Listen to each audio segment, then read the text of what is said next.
What's up, PPR fans? I'm Jared Smith coming to you from Modern Day Catholic High School. There's a chill in the air. As you can see, I've got the jacket on a little early tonight, but it is perfect playoff football weather. So we expect the fans to show up and be loud tonight and pack this house for this quarterfinal matchup between the home team number 3 seed Crusaders taking on the 6 seed La Costa Canyon Mavericks. Now, these teams have had different paths to get to this point. Mater Dei well rested after earning a bye last week, in large part to winning their final 6 games of the season, including going 3-0 in league. Maybe the more impressive stat is this Crusaders defense not allowing a single point during that winning streak. Oh, and the offense doing their part, averaging 47 points. They are led by senior quarterback and newly committed San Diego Torero Dominic Nankill, who on the season has 25 passing touchdowns, senior receiver Jerry Flo McClure with 10 touchdowns, and senior linebacker Trey Edwards, who anchors the defense. On the flip side, La Costa Canyon comes in with momentum after last week's 41-14 win over Steel Canyon. Senior quarterback Connor Anichirico threw 4 touchdown passes in that game, and juniors Quinn Garrett and Trevor Ladd are the main outside targets. On the ground, look for junior running back Andrew Mays to get the bulk of the carries. So, will rest help the Crusaders advance, or will it be the momentum of the Mavericks who move on to next week's semifinal round against the winner of number 2 seed Cathedral Catholic and number 7 seed Torrey Pines? It's time to find out on this week's Red Jacket Hogcast. We pick things up in the middle of the first quarter. Dominic Nankill takes the snap from the gun and runs right up the middle, finishing with the smooth slide. The Crusaders on the move. And on the very next play, Nankill hits Saraz Bunkum, weaving through traffic like he's got somewhere to be, and that would be the end zone as he takes a defender with him to give the Crusaders the first points of the game, 7-0. Now the Mavericks looking to answer, and Anichirico finds his tight end Trevor Ladd, who stays on his feet, and look at the big man run as he takes it all the way down to the Crusader 30 for a 43-yard gain.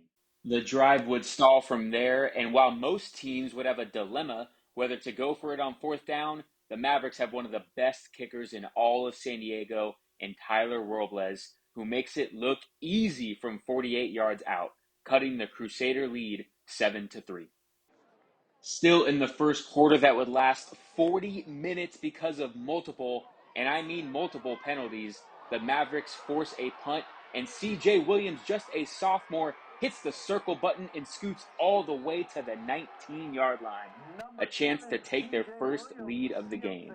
As we flip the field for the second quarter, the Mavericks try a little trickery with the double pass, but DJ Overstreet reads it beautifully and secures the one-handed INT.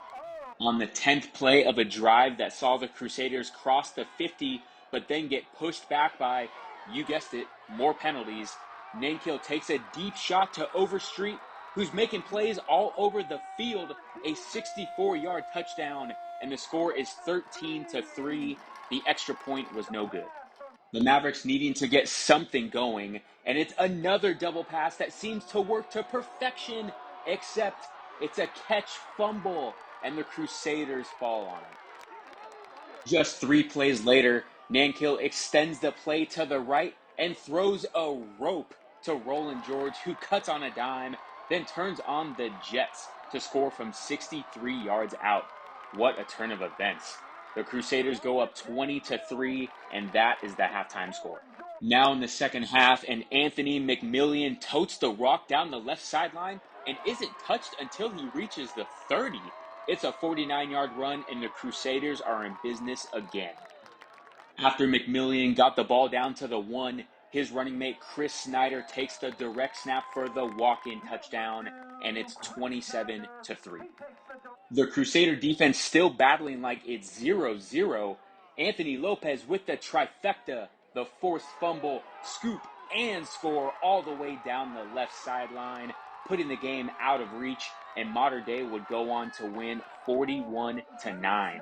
After the game, the two-way star DJ Overstreet talked about tonight's win. I was talking to my coach this morning, 8 o'clock, and he told me just be the X factor. You know, this is my first game back off a concussion. You know, I wanted to come out here and prove something.